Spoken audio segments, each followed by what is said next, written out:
Là où il y a moins de frontières, on va dire, culturelles, c'est quand même sur son état psychologique qui a posé beaucoup de questions. C'est que, je crois qu'il continue à poser des questions. Tout à fait. Où il y avait eu une pétition de psychiatres qui disait qu'il y a quelque chose qui est de l'ordre de la perversion narcissique et en tous les cas un manque d'empathie chez lui et qui est tout à fait visible au niveau de son non-verbal. Parce que, par exemple... Vous imaginez la même chose en France. Face à un Emmanuel Macron qui est beaucoup plus... où on voit quand on lui parle, il cligne des yeux, il y a des expressions du visage qu'il prend à l'autre et qui montre que ses neurones miroirs fonctionnent, c'est vrai que chez Donald Trump, il y a une absence totale de ça. Donc il y a bien quelque chose... d'ailleurs Donald Trump si on peut revoir une image de Donald Trump, je voudrais bien votre analyse. Alors justement, il cligne très peu des paupières, c'est-à-dire que l'information qui est à l'extérieur, finalement, il ne la fait pas rentrer dans son monde intérieur à lui.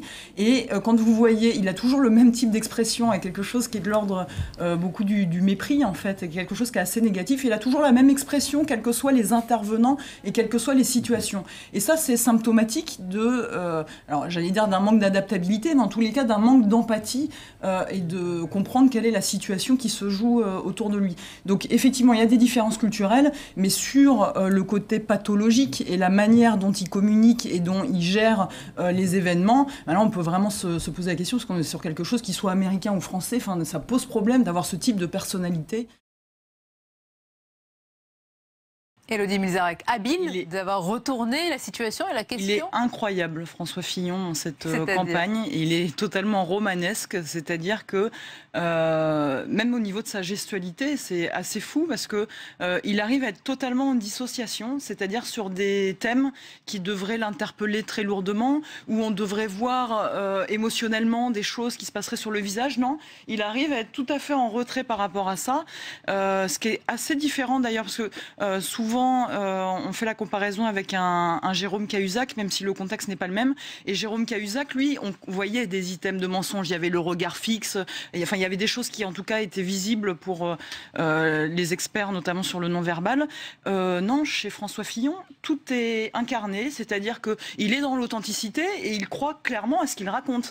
Et donc, c'est assez incroyable parce qu'effectivement, toute cette partie sur l'exemplarité, on n'attendait que ça, de voir justement comment est-ce qu'il allait en parler, et il en parle de manière très sereine. Donc de ce point de vue-là, il a été bon, mais c'est très surprenant parce que cette dissociation peut même nous amener à penser, est-ce qu'il n'y aurait pas, d'un point de vue psychologique, quelque chose qui est en train de se jouer? Est-ce qu'on va pas apprendre dans plusieurs semaines qu'il aura une double vie, etc.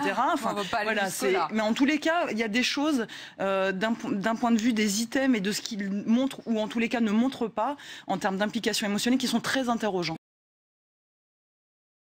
Oui, alors c'est vrai qu'on voit aussi des gestes qui se font en hauteur, mais lui, ça se fait encore plus haut. Et ça, c'est aussi ce qu'on appelle en synergologie l'éléfaction. C'est-à-dire plus j'éprouve du plaisir, plus mes gestes vont se faire en hauteur. D'ailleurs, si je vais à un concert et que j'ai vraiment beaucoup aimé la musique, je vais plutôt taper là que ici. Et là, lui, on voit qu'effectivement, voilà, il est transcendé par cette émotion et il y a vraiment du plaisir. Mais la différence avec l'autre entraîneur, c'est que lui, il est plus encore dans l'agressivité. Il y a les points qui martèlent. Mais il n'est pas plus joueur, comme il le disait lui-même dans la déclat qu'avait trouvé Rémi. C'est ça, exactement. Le côté compétiteur ça vient de cette agressivité-là, qui est plus martelée, qui est moins introvertie, qui est plus extravertie et montrée aux autres. Et puis, voilà, autour de la bouche, on voit, il met les crocs, il y a quelque chose. Là, c'est le compétiteur, il y va, il s'exprime. Côté vampire. Il voit le plaisir. À mon sens, avec ce presque, on touche du doigt quelque chose. C'est-à-dire qu'il est dans l'euphémisation, c'est-à-dire qu'on voit bien qu'il faut 3 planètes, et lui dit presque une planète, donc il y a une espèce de... C'est la moyenne mondiale. D'accord.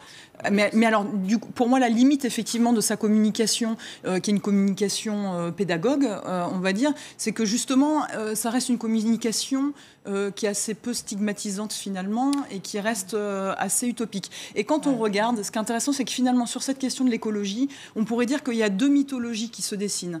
Il y en a une première, qui serait plutôt prométhéenne, c'est-à-dire qu'effectivement, elle est liée à la connaissance, elle est liée au savoir, donc elle est plutôt dans une démarche pédagogue, mais elle reste utopique. Et puis, il y en a une deuxième qu'on pourrait dire peut-être vulcanienne, c'est-à-dire qu'elle est dans la transformation des énergies, de la matière brute, et puis de manière quasi infernale. Et là, on est sur quelque chose qui est peut-être plus stigmatisant quand on est sur cette approche-là.